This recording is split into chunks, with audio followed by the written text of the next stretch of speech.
Shalom. Oke, selamat pagi semua. Apa kabar semua? Luar biasa. Ya, puji Tuhan. Saya sangat gembira berada di sini. Bagi yang lama tidak nampak saya, bukan saya ponteng ibadah ya. Bukannya saya sengaja tidak datang beribadah, tetapi karena saya berada di Seremban, ya, sebab saya sedang belajar di sana. Dan bila saya tengok video ini tadi kan, wah, terus saya teringat keadaan saya di sekolah. Macam saya punya stres tu macam mau datang balik. Ya, satu hal yang sangat istimewa pergi belajar di sana. Dan sewaktu cerita sedikit lah sebab ada tengok video metodis tadi kan. Apa yang saya rasakan sewaktu saya berada di STM kan, dalam batch kami ini, apa yang begitu luar biasa ialah dalam batch kali ini, bila kami semua ditanyakan dari mana asal gereja kami dan sebagainya, hanya saya satu orang saja yang daripada track. Track kamu tahu apa? Ini adalah Trinity. Pastor, orang tidak tahu lah. Betulkah kamu yakin kamu gereja di sini? Yakinkah kamu adalah jemaat di sini? Ya, track itu adalah Trinity Annual Conference. Tidak apalah, saya pun baru belajar, Oke. Ya, jadi Trinity Annual Conference itu adalah gereja metodis di Malaysia yang berbahasa Inggris. Oke. Dan yang lain-lain ada macam Chinese Annual Conference, Tamil Annual Conference, Sengoy ataupun Iban, Sabah, seperti itulah. Dan kita di dalam track Annual Conference. Track lah kita yang berbahasa Inggris. Jadi bila mereka tanya, kamu dari mana? Saya katakan saya dari track. Wah, satu orang saja dari track tahun ni. Kamu dari gereja mana? Saya katakan DMC. Wah, DMC. Kamu tahu mereka punya expectation tu terus melambung dan saya terus rasa stres dekat situ.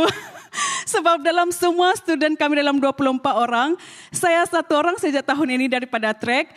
Lebih-lebih lagi pula saya dari DMC pula tu.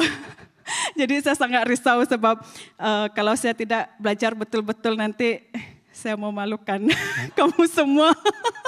Sebab dekat sana semua kita adalah gereja yang dikenali ramai kan. Jadi tidak boleh sembarangan lah. Saya pun rasa stres. Jadi hari ini saya sangat gembira berada di sini. Saya rasa macam saya pulang ke rumah saya sendiri. Ya, puji Tuhan. Siapa yang gembira berada di sini setiap minggu? Gembira kan? Saya rasa macam I'm home. Saya di rumah saya dan saya sudah tidak stres. Saya sudah tidak ada bebanan sebab saya di dalam lingkungan keluarga saya sendiri. Ya, jadi puji Tuhan, kita teruskan khotbah kita pada hari ini adalah mengenai musim menuai ataupun harvesting time.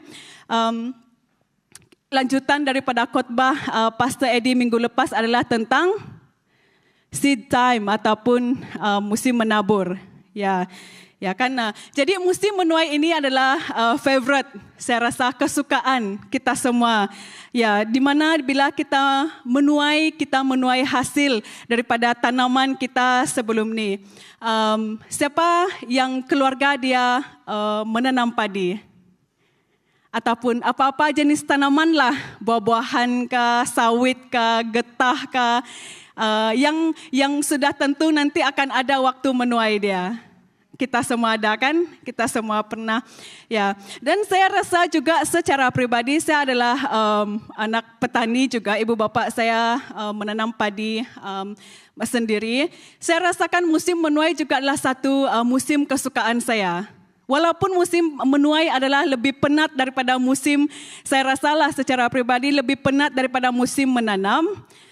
Dan kerana musim menuai dia punya proses sangat kompleks daripada memotonglah, sehingga padi itu dikeluarkan kan, itu adalah proses yang panjang dan lebih meletihkan. Tetapi saya rasakan musim menuai adalah sesuatu yang sangat menyeronokkan kerana sebagaimana letih pun kita kan kita melihat hasil itu.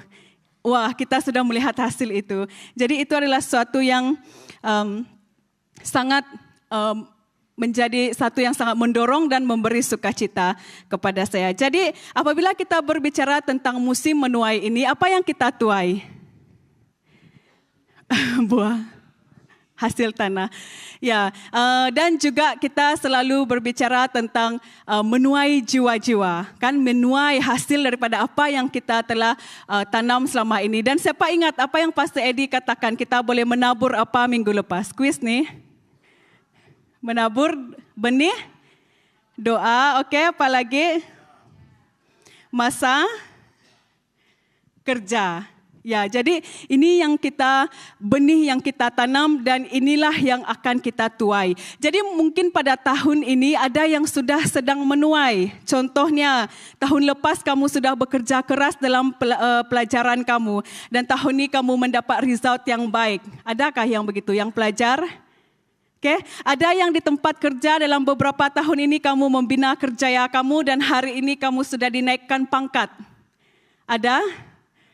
Ada yang tahu kawan dia dinaikkan pangkatkah tahun ini? Ui, tak nak mengaku nih kan, mungkin tak nak kena minta belanja nih nanti. Walaupun tidak ada yang mengaku, tapi saya tahu di dalam kalangan jemaat kita melangkah ke tahun baru ini, banyak yang saya dengar dinaikkan tempat kedudukan kerja mereka daripada level ini kepada level ini. Itu yang mereka tuai, amin. Puji Tuhan. Ya. Wow, Sister Yoke beri tepukan. Ya, saya tahu semua orang di DMC memang bekerja keras. Kawan-kawan yang di atas semua, saya tahulah cerita kamu tu kan, yang banyaklah yang dinaikkan pangkat yang saya dengar. Wow, itu adalah menuai hasil kerja keras. Nah, idea besar perkongsian saya pada hari ini adalah masa penuaian telah tiba. Okay? Masa penuaian telah tiba. Dan ingin saya ingatkan kita lagi tentang Pastor Eddie punya idea besar minggu lepas yang dia katakan di mana prinsip menabur dan menuai itu bersifat kekal, terjadi dalam alam nyata dan alam roh. Jadi apa yang kita berbicara tentang menanam dan menuai pada hari ini bukan hanya secara fizikal ya, tetapi juga terjadi secara alam roh. Okey? Nah, idea besar adalah masa penuaian telah tiba. Dan kita akan merujuk ke dalam Yohanes 4 pada hari ini. Cantikkah gambar ni? Ini adalah padi di Long Semado. Siapa tidak pernah lihat padi, boleh ikut saya balik ke kampung hujung tahun ni. Ya, okey. Boleh kita baca ayat ini bersama-sama? Okey, 1, 2, 3. Yohanes 4 ayat 35, bukankah kamu berkata 4 bulan lagi barulah tiba musim menuai, tetapi aku berkata kepadamu, lihatlah ladang yang sudah menguning, sedia untuk dituai. Bilakah masa untuk menuai itu? Sekarang. Ya, musim menuai itu adalah sekarang dan dia katakan sedia untuk dituai. Boleh kamu katakan kepada kawan kanan dan kiri dan katakan kepada mereka, sekarang ialah musim menuai? Apa dia cakap dengan kamu? Yes. Yes. Ya, jadi ini adalah waktu untuk menuai. Dan kalau kita ada Alkitab bersama-sama dengan kita pada hari ini, kita akan lihat di dalam Yohanes 4, okey? Yohanes 4. Yang kita lihat ini tadi adalah dalam Yohanes 4:35 kan, di mana Yesus katakan kepada murid-muridnya, bukankah kamu katakan 4 bulan lagi baru tiba musim menuai? Tetapi aku berkata kepadamu, lihatlah ladang sudah menguning, sedia untuk dituai, kan? Apakah konteks, apakah latar belakang cerita ini? Kita akan lihat kalau kita ada Alkitab bersama-sama dengan kita. Dalam Yohanes 4 daripada ayat 1, kisah ini adalah tentang pertemuan Yesus dengan seorang perempuan Samaria. Di mana? Inilah masa jadi student ni kan suka buat kuis. Sebab hari-hari kuis dalam kelas. Di mana Yesus berjumpa dengan perempuan Samaria? Sumur siapa? Sumur Ezra? Ya, oke. Di tepi sumur ataupun perigi. Kalau dalam terjemahan AVB kita pakai perigi. Di tepi perigi Yakub. Dan kita lihat di dalam permulaan ayat ini Yesus dalam perjalanan ke Galilea. Ya. Dan Yesus mengatakan dia perlu melalui apa yang dia perlu lalui, dia mesti melalui Samaria. Ya, dan dahulu orang Yahudi tidak bergaul dengan orang Samaria. Kenapa? Nanti kamu tanyalah si leader kamu. Kalau si leader kamu tak tahu, tanya Pastor Edi. Jadi dahulu orang Yahudi tidak bergaul dengan orang Samaria. Tetapi Yesus katakan saya perlu ke Galilea, saya mesti melalui Samaria. Perkataan yang digunakan di situ adalah mesti. Kalau orang Yahudi dulu, saya mau pergi Samaria, saya akan melalui jalan yang mengelak saya mau pergi Galilea, saya akan mengelak laluan yang akan ke Samaria lah. Dengan apa sebab sekalipun mereka tidak akan mempunyai apa-apa perhubungan, pertalian dengan orang Samaria. Ya. Akan tetapi apabila kita melihat Yesus pergi ke sana di tepi pergi ini dan dia bercakap dengan perempuan Samaria ini. Siapakah perempuan Samaria ini? Oke, perempuan Samaria ini adalah seorang yang ditolak dalam masyarakat. Dia adalah seorang yang dipandang rendah dalam masyarakat. Kenapa? Sebab dia adalah seorang yang hidup dengan tidak kudus ataupun tidak benar. Dia mempunyai 5 suami, firman Tuhan katakan kan? Bukan saja dia ada 5 suami dan Tuhan Yesus katakan lelaki yang berada dengan kamu sekarang pun bukanlah suamimu. Ya, jadi dia ada satu masalah. Dia adalah perempuan yang ditolak, dipandang rendah, dalam masyarakat. Tetapi Yesus bertemu dengan dia di perigi Yakub dan Yesus bercerita dengan dia tentang apa itu air hidup. Apa itu menjadi penyembah yang benar dan sebagainya. Nah, jadi itu konteks cerita ini. Sewaktu Yesus bercakap dengan perempuan ini dan Yesus katakan dia adalah seorang yang akan memberikan air hidup kepada perempuan ini sehingga perempuan ini tidak akan dahaga lagi. Dan perempuan ini sangat kagum dan dia katakan, dipendekkan cerita, dia katakan, ya saya tahu satu hari nanti Mesias akan datang dan Mesias akan menunjukkan segalanya untuk kami. Dan apa yang Yesus katakan? Itu adalah aku, dia katakan kan. Tuhan dalam ayat 26 Yesus berkata kepada perempuan itu, akulah dia yang bercakap denganmu. Yesus katakan, dia adalah Mesias yang dinantikan. Dan perempuan itu apa yang dia lakukan? Tapi pada waktu mereka sedang bercerita, murid-murid Yesus pun datang. Sebab tadi mereka pergi membeli makanan kan. Kita akan baca seluruh teks ini. Nah, jadi sewaktu murid-murid Yesus datang dan mereka tertanya-tanya mengapa Yesus bercakap dengan perempuan Samaria ini. Lanjut pembacaan kita dan barulah kita akan sampai kepada ayat yang berikutnya yang menjadi bacaan kita tadi, yaitu di dalam 35. Setelah Yesus bercerita dengan perempuan itu, dia mengatakan semua yang perempuan itu lakukan dan dia menjadi hairan, siapakah orang ini, dia tahu segala sesuatu yang saya lakukan dan dia pergi. Kamu tahu kenapa perempuan ini dia mengambil air pada waktu tengah hari kan? Ya. Dahulu kalau orang mau mengambil air di perigi, selalunya tak ada yang akan pergi mengambil waktu tengah hari sebab waktu itu adalah panas terik. Waktu tengah hari adalah waktu orang tidak mengambil air di perigi. Tetapi perempuan ini dia pergi sewaktu terik matahari, sewaktu panas sebab dia tahu diri dia dipandang hina. Dia tahu masyarakat tidak mau bergaul dengan dia. Dia tahu apabila dia pergi ke satu tempat orang akan pandang dia. Jadi kalau dia pergi sewaktu ramai orang, sewaktu tidak panas, dia akan ditolak, dia akan orang kata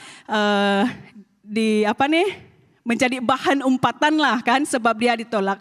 Jadi dia memilih waktu yang memang tidak ada ramai orang untuk pergi di situ dan itu adalah waktu tengah hari dan Yesus sedang berada di sana. Jadi sewaktu murid Yesus sampai dan mereka heran apa yang Yesus lakukan, kenapa dia bercakap dengan orang ini dan sebagainya, dan perempuan Samaria itu pun pergi. Lalu Yesus berkata kepada mereka, murid-murid, gitulah kan, Bukankah kamu berkata 4 bulan lagi barulah tiba musim menuai? Tetapi aku berkata kepadamu, lihatlah ladang yang sudah menguning, siap untuk dituai. Dan mereka juga sebelum itu berkata kepada Yesus, mereka katakan, adakah Yesus sudah makan? Siapakah yang memberi makan untuk Yesus? Karena apa yang Yesus katakan di dalam pembacaan kita, ayat 32, Yesus menjawab, aku ada makanan yang tidak kamu ketahui. Yesus berkata, makananku itu melaksanakan kehendak Dia yang mengutusku dan menyelesaikan pekerjaannya. Kemudian barulah Yesus teruskan dengan berkata, inilah waktunya untuk menuai.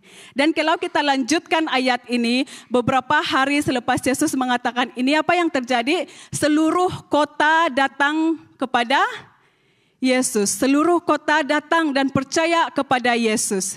Karena mereka mendengar kesaksian daripada perempuan Samaria ini. Kalau kita merenungkan kisah ini kan, ada banyak perkara yang kita boleh lihat tentang karakter Yesus.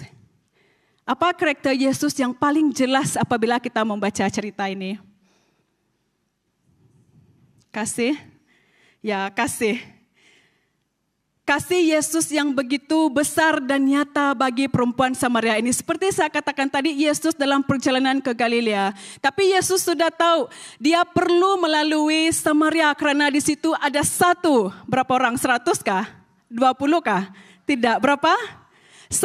Ada satu orang perempuan Samaria yang akan menunggu dia di sana, yang hatinya sudah terbuka, yang siap untuk dilayani karena hidupnya penuh dengan beban, hidupnya penuh dengan masalah. Dia tidak tahu lagi, dia buntu dalam kehidupannya. Jadi Yesus tahu dia perlu melalui Samaria.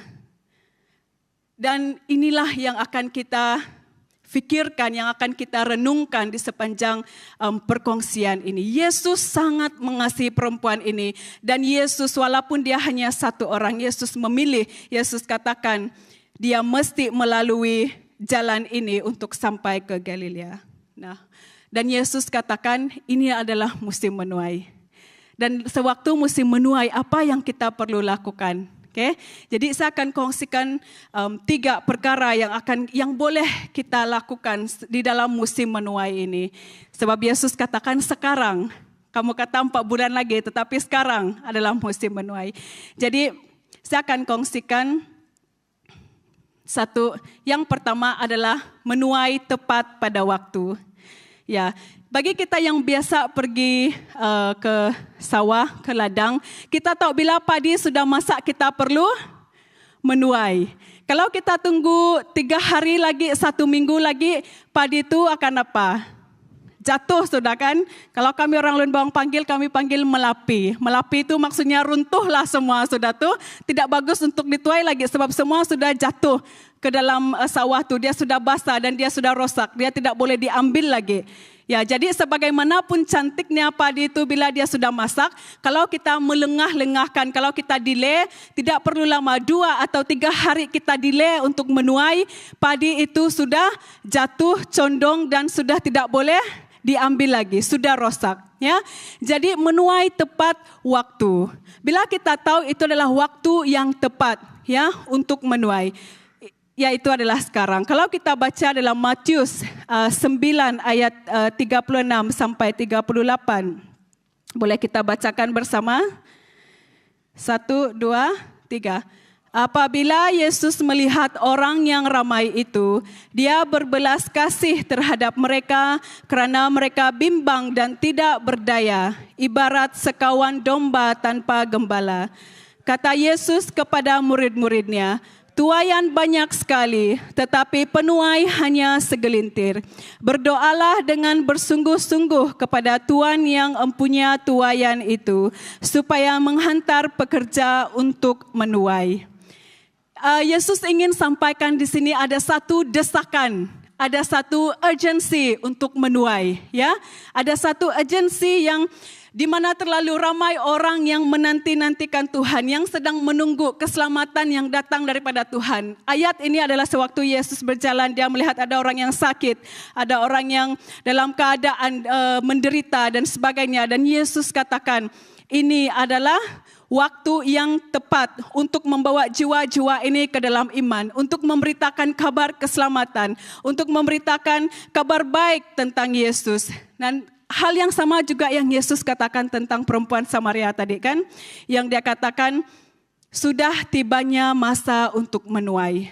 Nah, kadang-kadang dalam kehidupan kita tidak dapat memahami waktu Tuhan. Karena kadang-kadang ada yang seperti murid-murid Yesus, mereka terganggu dengan hal-hal yang ada di sekeliling mereka. Seperti sewaktu Yesus bertemu dengan perempuan Samaria ini. Sewaktu mereka melihat Yesus berbicara dengan perempuan Samaria ini, mereka lihat kepada Yesus dan perkara pertama yang muncul dalam pikiran mereka, siapakah perempuan ini? Dan yang kedua, mereka pergi kepada Yesus, adakah guru sudah makan? Itu yang dalam pikiran mereka. Keperluan fisikal, ya, jasmani. Itu yang mereka pikirkan, sedangkan Yesus melihat lebih daripada itu. Mereka sudah spend banyak waktu ke bandar membeli makanan dan sebagainya. Ini yang membuatkan kadang-kadang ada hal-hal yang membuatkan kita terlepas daripada waktu tepat untuk menuai itu. Ya. Jadi coba kita renungkan dalam diri kita. Adakah hal-hal yang mengganggu atau menghalang kita untuk menuai dalam waktu Tuhan? Ya. Ladang sudah menguning. Apakah kita mahu mengerti apa yang maksud Tuhan itu? Perempuan Samaria tadi, Yesus hanya bercakap sekali dengan dia tentang keselamatan yang datang daripada Tuhan apabila dia mendapat air hidup itu. Dia hanya mendengar sekali dan dia sudah faham. Dia terus berlari ke dalam kota dan dia kabarkan kepada semua orang dalam kota itu. Sebelum ini perempuan itu mungkin pemalu. Dia mengelak daripada masyarakat kan. Sebab dia dipandang hina dan sebagainya. Tapi bila dia bertemu dengan Yesus, perkara pertama yang dia buat, dia lari ke dalam kota dan dia katakan, "Hei semua, saya rasa saya telah bertemu dengan seorang yang mungkinkah dia itu adalah Mesias. Sebab dia menceritakan segala sesuatu yang pernah saya lakukan." Hanya pada first encounter, hanya pada pertemuan pertama dengan Tuhan, dia sudah pergi menginjil. Dia sudah pergi menuai. Murid-murid Yesus yang mengikuti Yesus berhari-hari, berlama-lamanya. Bila mereka balik dari pergi makanan, mereka tidak bertanya siapa perempuan itu dan bertanya apa keperluan dia. Mereka tanya, guru sudah makan. Siapa yang selalu fikirkan makanan perut tuh karena fikir banyak sedikit ya. Takut pula saya. Takut saya pasti Linda buat kita puasa nanti. Oke. Yang kedua, yang ayat berikutnya adalah seperti dalam 2 Timotius 4 ayat 1. Beritakanlah firman Allah, bersedialah pada setiap masa, baik masanya sesuai maupun tidak. Beritakanlah firman Tuhan setiap masa. Oke. Kadang-kadang masanya kita rasa, tidak sesuai lah masa ini, saya tidak senang. Nanti saya senang, saya akan beritakan. Selepas kita pergi, lepas sudah perempuan tuh dekat situ. Kan? Nah, firman Tuhan dalam, ini adalah nasihat Paulus kepada Timotius. Dan dia katakan, beritakanlah firman Allah setiap waktu. Bersedialah setiap masa, baik masanya sesuai ataupun tidak. Karena di dalam dunia pertanian kan, para petani dia perlu menunggu. Ini adalah musim menabur, ini adalah musim menuai. Tapi bezanya dalam alam rohani, waktu untuk mengumpulkan tuaian adalah sekarang. Dia adalah terjadi bila-bila masa dan di mana-mana saja tuaian jiwa sudah masak dan siap untuk dituai. Oke? Jadi itu adalah yang pertama, yaitu masa menuai, tepat waktu. Jangan kita terhalang-halang oleh keadaan fisikal kita. Jangan kita terhalang-halang dengan keadaan yang mungkin kita rasakan itu yang penting sehingga kita terlepas waktunya. Ya. Yang kedua adalah menuai bersama. Menuai bersama. Dalam ayat ini katakan, orang yang menuai akan menerima upah dan mendapat hasil untuk hidup kekal. Dengan demikian, penyemai benih dan penuai akan bergembira bersama-sama. Dalam hal ini benarlah pepatah, ada yang menyemai, ada pula yang menuai. Artinya di sini pekerjaan musim menuai harus dilakukan bersama. Oke? Dilakukan dengan siapa? Dengan cell group kah? church member ataupun kawan-kawan kita. Ada satu hal yang sangat menarik ya, yang saya lihat dalam budaya orang Lun Bawang sendiri. Orang Lun Bawang adalah orang yang bertani. Latar belakang mereka, hidup mereka setiap waktu itu adalah bertani.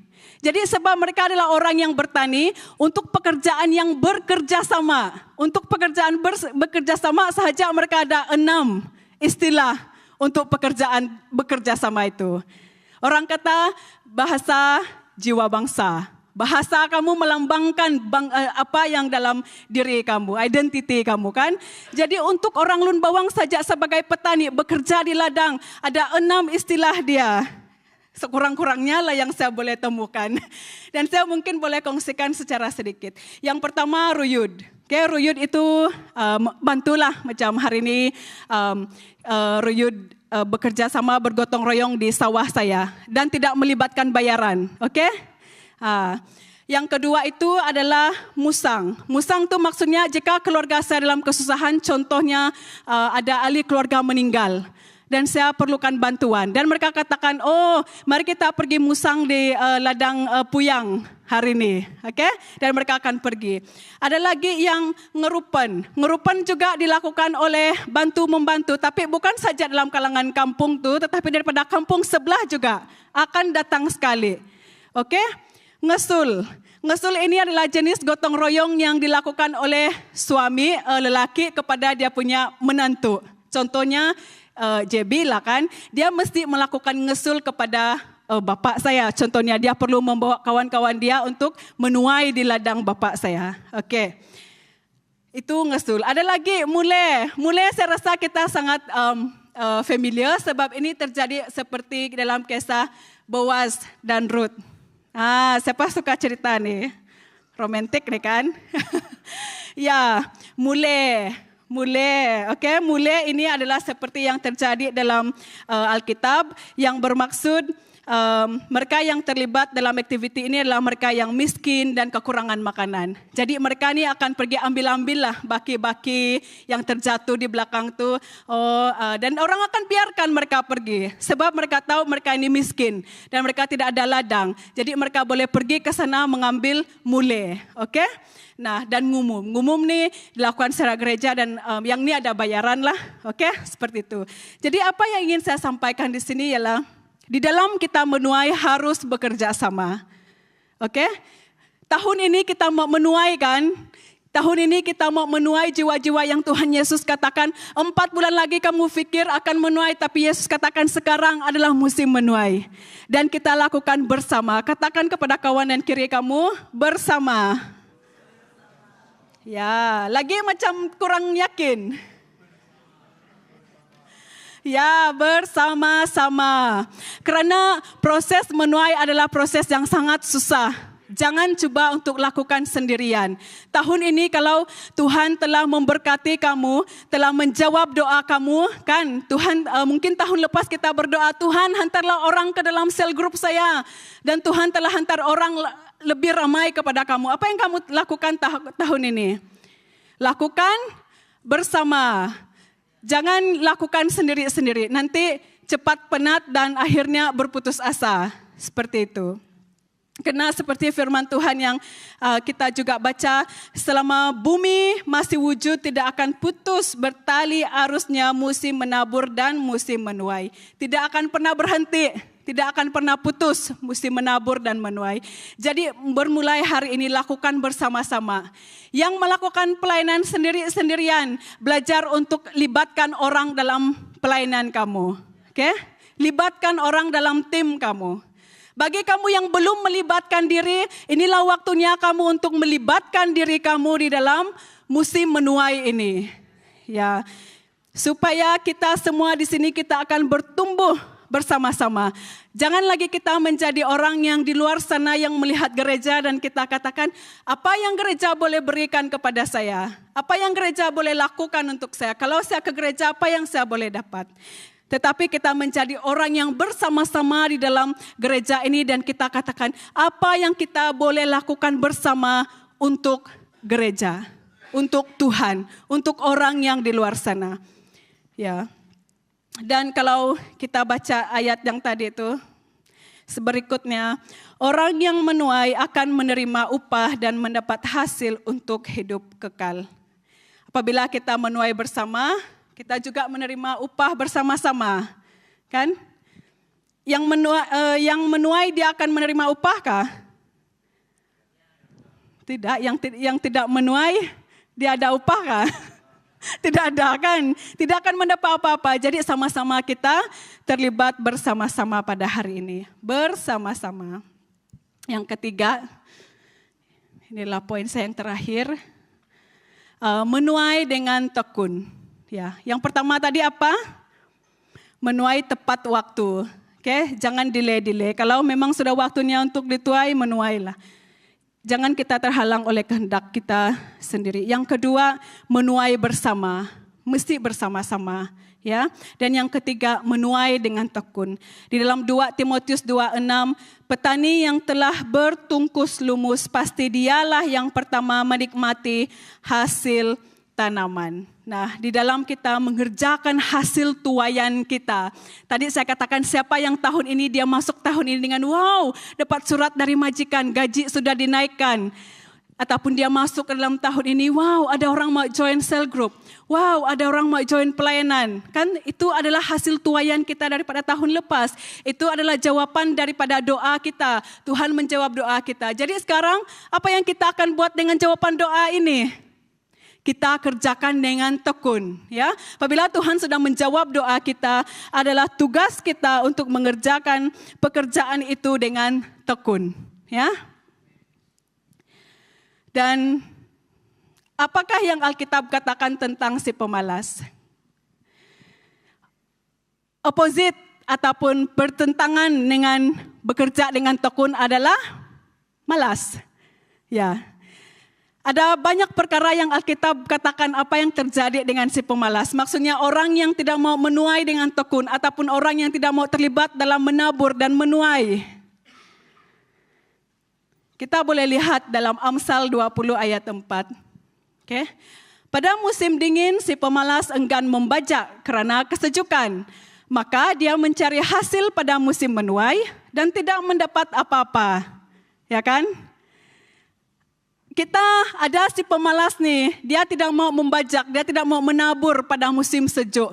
Musim sejuk mungkin menggambarkan tentang sesuatu yang tidak selesa, sesuatu yang memerlukan kita keluar daripada comfort zone kita, keluar di dalam sewaktu kita merasakan, I don't feel like serving, saya tidak rasa seperti mau pergi gereja lah hari ini, tak mau saya pergi gereja, karena tidak selesa. Saya mau kan pagi tadi hujan kan. Siapa yang tidak dapat bangun sebab hujan tuh? Biasanya tidur hujan. Kan? Si pemalas yang enggan membajak karena kesejukan. Yang tidak mau menabur. Jadi bila tiba musim menuai, orang lain mau menuai sudah, dia pun mau pergi menuai. Tetapi dia tidak menabur, dia tidak ada apa-apa. Ya, ini adalah apa yang Alkitab katakan. Apalagi? Amsal 21:25. Keinginan si pemalas membunuh dirinya karena tangannya enggan bekerja. Adakah kamu pernah dengar orang yang, saya harap begini, how I wish begini-begini, saya harapkan begini-begini, tapi itu hanya harapan. Tetapi enggan melakukannya. Itu pun malas juga, pemalas juga. Mau berkata-kata tentang segala sesuatu yang indah-indah, tetapi bila waktu untuk mengerjakan tidak mau pula. Nah, jadi apa yang ingin saya kongsikan di dalam kita menuai dengan tekun. Jangan kita malas, ya. Saya tanyakan kepada beberapa orang, kenapa kamu tidak pergi cell group? Tidak biasalah cell group, 2-3 orang sejak datang, malaslah saya. Begitu kan. Jadi sebagai orang Kristen yang sudah ditebus oleh Tuhan, yang telah menerima keselamatan daripada Tuhan, kita ditebus oleh Tuhan, cukup sudah itu menjadi motivasi kita. Adakah motivasi kita datang ke gereja sebab Ezra pandai menyanyi? Atau adakah motivasi kita pergi ke gereja sebab Pastor Eddie akan ada di sini dan hari ini, si Steffi pula. Begitu?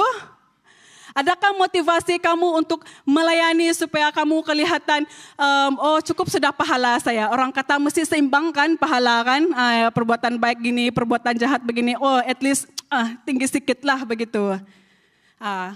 Itu adalah motivasi yang salah. Motivasi kita untuk terlibat dalam penuaian, menuai dengan tekun adalah sebenarnya kerana kita telah menerima keselamatan daripada Tuhan. Dahulunya kita hilang di dalam kegelapan, tidak ada harapan buat kita. Tetapi hari ini kita diselamatkan karena karya salib Tuhan. Itu saja yang menjadi motivasi kita terlibat di dalam penuaian. Ya. Jadi apabila pada tahun ini contohnya, jika pada tahun ini kita telah diangkat ke satu tahap yang baru. Ada yang menawarkan kita untuk melibatkan diri dalam pelayanan ataupun kita diberi kepercayaan baru di tempat kerja. Ini adalah hasil daripada tanaman kita selama ini. Berimanlah kepada Tuhan bahwa kita akan dapat melakukannya. Ya. Sebab ini adalah pemberian Tuhan. Ini adalah apa yang Tuhan telah berikan kepada kita. Jadi kita harus lakukan dengan bersungguh-sungguh. Ya. Tadi kita nyanyikan lagu yang pertama, This is my desire to honor you. Adalah kerinduan hati saya untuk menghormati Tuhan. Menghormati panggilan Tuhan dalam kehidupan kita. Jadi biarlah itu menjadi kerinduan di dalam hati kita pada hari ini. Ada kerinduan untuk kita honor, untuk kita menghormati panggilan Tuhan dalam kehidupan kita. Setiap kita ada panggilan Tuhan. Katakan kepada kawan kiri dan kanan, kamu ada panggilan Tuhan dalam hidupmu. Next, lakukan panggilanmu dengan tekun. Next, jangan jadi pemalas. Oke. Ya, jangan jadi pemalas. Nah, respon dan aplikasi. Kamu tahu sewaktu saya adalah anak petani kan, setiap kali saya balik ke kampung, mesti kami semua akan turun ke ladang. Dan sewaktu saya remaja, seperti dulu 10 tahun yang lalu lah, remaja kan. Saya sebab masa itu masih muda, belum terlalu matang, saya selalu tak puas hati lah. Jadi saya cakap dengan mami saya, bergurau juga lah sebenarnya, saya kata, dulu kamu kata kalau saya belajar rajin-rajin, saya tak perlu masuk sawah. Dulu kamu kata kalau saya sekolah tinggi-tinggi ada kerja, saya tak perlu pergi sawah. Kan macam tu orang tua kita cakap dulu kan. Belajar rajin-rajin, nanti tak perlu masuk sawah. Penat pagi sampai malam tu. Tapi dengan selambanya dia berkata, dengan selambanya mami saya katakan, setinggi manapun sekolah kamu, kalau kamu sampai di kampung, pergi juga kamu potong padi. Macam kena scam pula kan saya rasa. Ya. Jadi jangan malas, ya. Lakukan pekerjaan kita tuh. Dan apakah respon dia, aplikasi dia? Yang pertama yang saya ingin katakan, menuailah sekarang. Menuailah sekarang. Sekarang secara sekarang lah. Ya, sekarang adalah waktu untuk kita menuai. Bagi kita yang sudah lama mengikuti Yesus seperti murid-murid Yesus, inilah waktunya. Contohi perempuan Samaria tadi. Dia hanya perlu mendengar sekali daripada Yesus. Melalui satu orang perempuan ini seluruh kota diselamatkan. 2 hari berikutnya mereka semua datang percaya kepada Yesus kan dalam Yohanes 4 tadi. Sekarang waktunya. Yang kedua, kalau kamu belum dipersiapkan. Mungkin ada di antara kita yang baru memulakan perjalanan iman kita dengan Tuhan. Dan Anda bertanya, bagaimana saya boleh mempersiapkan diri saya untuk terlibat dalam penuaian ini? Persiapkan dan perlengkapkan dirimu melalui apa yang ada di tangan kamu. Contohnya, apa yang perempuan Samaria itu ada. Dia punya hidup sangat teruk, sangat hancur kan. Dia hanya ada satu kesaksian. Dia ada satu cerita, dia ada satu kesaksian, dia berjumpa dengan Yesus. Satu saja alat dia, seluruh kota dimenangkan untuk Tuhan. Jadi perlengkapkan dirimu. Bagi kamu yang belum ada sel group, tidak ada kelompok sel, memang bagus untuk hadir di sini beribadah secara besar-besaran. Tetapi kita juga memerlukan satu kelompok kecil yang akan membantu kita lebih dalam lagi. Mungkin nanti kita akan ada pemuridan, berilah dirimu untuk dimuridkan. Ya, lengkapkan dirimu. Dan mungkin kamu sudah bersedia untuk melayani. Banyak pelayanan kita di sini, sekolah minggu lah, Asya lah, Diukru lah, dan sebagainya. Libatkan dirimu dalam pelayanan. Ini adalah satu persiapan untuk supaya kita semua boleh menuai bersama pada tahun ini. Oke, kesimpulannya adalah kita semua punya panggilan untuk menuai di ladang Tuhan. Kita semua punya panggilan untuk mengongsikan cerita kita kepada orang di sekeliling kita, ya. Dan pekerja petani yang akan selalu berkobar-kobar hatinya untuk melakukan penuaian ini adalah seorang petani yang dia sendiri telah mengalami kasih Kristus itu. Dia adalah orang yang dia sendiri telah melihat bagaimana karya salib Tuhan itu telah memberikan satu hidup yang kekal untuk kita. Dan bila kita ada hati seperti Yesus, Yesus sangat intentional kan, Yesus sangat fokus kan. Dia katakan, saya mau pergi Galilea, saya mesti melalui Samaria, sebab ada satu orang perempuan di sana yang memerlukan Injil berita baik. Begitu juga dengan kita. Kita mesti melihat jiwa-jiwa di luar sana melalui mata kasih Yesus. Karena apa yang dikatakan dalam Yakobus 4:14, hidupmu itu sama seperti uap yang kelihatan seketika sahaja lalu lenyap. Kehidupan kita sangat singkat. Sangat singkat. Dalam Yohanes 9 ayat 4 berkata, selagi siang kita mesti melakukan tugas Dia yang telah mengutusku. Ini kata Yesus ya. Malam akan tiba apabila seorang pun tidak dapat melakukan apa lagi. Jadi kita harus melakukan kerja penuaian ini sekarang. Bukannya besok, bukannya tahun depan ataupun tahun-tahun ke depan. Dia adalah sekarang. Jadi kalau kita rasa bahwa kita telah ditebus oleh Tuhan dan kita telah diberikan hidup yang baru untuk Tuhan. Seperti perempuan Samaria tadi dengan latar belakang kehidupan yang amat hancur dan tidak berpengharapan. Tetapi apabila dia menemukan harapan itu di dalam Yesus, dia telah diubah. Adakah kita mau menjadi seperti perempuan Samaria ini? Yang bila dia disentuh hidupnya oleh Tuhan, dia terus pergi dan mengongsikan. Ya, jadi itu adalah apa yang ingin saya kongsikan kepada kita hari ini. Marilah, mari worship team boleh naik ke atas. Marilah pada tahun ini kita sama-sama menuai. Marilah kita sama-sama pada tahun ini mengerjakan apa yang Tuhan telah berikan kepada kita dengan setia.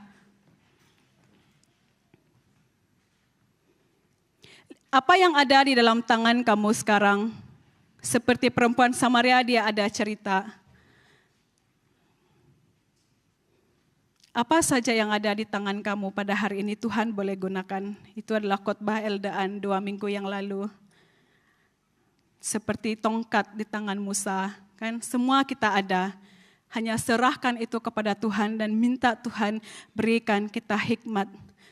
Bagaimana kita boleh menggunakan itu di dalam penuaian kita bersama-sama pada tahun ini. Dan saya rasa satu hal yang kita boleh berdoa pada hari ini juga. Jika kita tidak ada hati yang berkobar-kobar untuk membawa jiwa-jiwa kepada Tuhan, mari kita berdoa supaya Tuhan menyentuh hati kita. Satu, ketika dulu sewaktu saya belajar, sebab saya adalah pelajar sosio-budaya. Di dalam pelajaran kami diajar untuk menghormati budaya orang lain. Dan saya ada satu debate dengan lecturer saya. Sebab lecturer saya tahu, pensyarah saya tahu, saya sangat aktif dalam misi. Dia tahu setiap kali saya berjumpa dengan orang, saya akan berbicara tentang berita baik, tentang Tuhan Yesus, bagaimana Tuhan telah mengubah hidup saya. Dan dia katakan kepada saya, Steffi, kamu adalah seorang yang sangat pentingkan diri sendiri ya. Kamu tak boleh jadi antropologis. Kenapa dokter cakap macam tu? Sebab mana-mana kamu pergi, kamu selalu rasa Tuhan kamu betul. Tuhan orang lain tidak betul. Tidakkah kamu rasa kamu sangat pentingkan diri sendiri? Lepas tu saya pun rasa betul juga lecturer saya cakap ni kan.